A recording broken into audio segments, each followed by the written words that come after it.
So it's Friday night after work, and we've been tinkering with Steve's spruce spring. Steve decided to like catch on fire on him, and we did some tearing apart, and what we found was that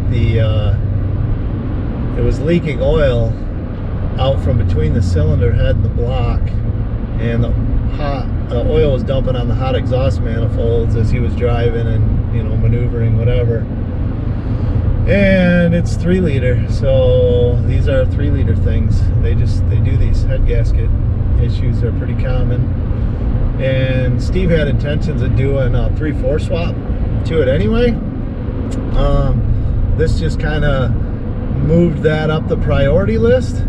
However, that's his only vehicle. So not having like another vehicle was kind of really cramping Steve's style. So with the idea like of having Spruce down for undetermined amount of time to do an engine swap, he decided that it's time to like do adulting things and have like a good daily driver vehicle. So tonight we're going for a little ride to pick him up some new wheels. So we made it down, and Steve bought himself a truck, and now he's taking me out to dinner because I'm starving. So we're basic white dudes at Applebee's. Fun. Weirdo Tundra Bros, magnetic gray metallic, 2014 TRD off-road 4x4. Oh yeah. And then my 2020 Sport Crew Max. Yeah, it's cold out. Let's go home. And what do Tundras love more than anything? Gas. So today we're in the garage working on the brown turd Dad brought from that garage that we picked it up in downtown. And he got the fuel system all cleaned out and got it running good. Cleaned the carburetor, gave it a little tune up, and the engine seems to run great, fires right up. However, it's got no brakes. So, something about sitting for a whole bunch of years has brake lines all rusted out and hoses are collapsed, and the master cylinder was leaking internally to the inside the booster. So, yesterday he got a master cylinder on it and started bleeding the brakes, and then he found that there was fluid coming out underneath the ear, and it's seeping out between the fitting on the end of the rubber hose and the rubber itself, and pumped it another time, and then it split out the line going back. So really we just need the thing to like drive on and off a trailer. We're gonna haul it down to Daytona Speedway for the turkey rod run day after Thanksgiving, and it's either going to sell or it's going to go in the burnout box, and we're going to fry the rear tires with that 305 until they blow the cords out the side. All right, so we got working front brakes. We blocked off the line to the backs because who needs those? Burnout city time. Dad's giving her a little Krylon touch. We wire wheeled the chassis off, cleaned her up a little bit. Since we were in there, try to make her look a little better.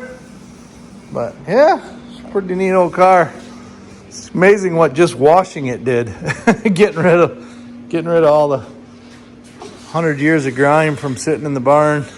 But she's got just a couple of spots, the bottoms of the front of both doors, just a little punky. But other than that, man, it's a solid old car. It's pretty crazy. And now it's snow tire swap-a-roo for Marcy. But she's driving in with one headlight. I don't know what's up with that. Now we got extra work.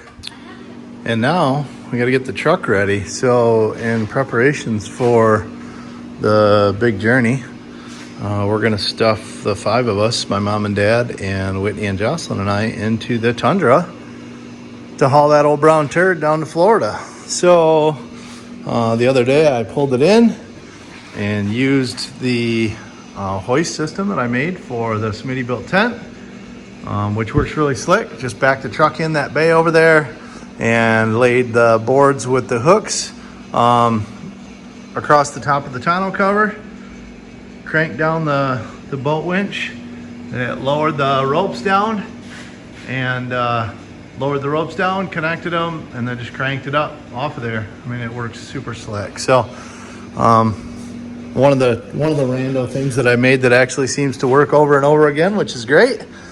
Then I swapped on the winter tires and wheels, which is a stock wheel with the 275 65 20 Goodyear Wrangler trail runners that were the takeoffs from my buddy's HD when he bought it, when he upgraded tires.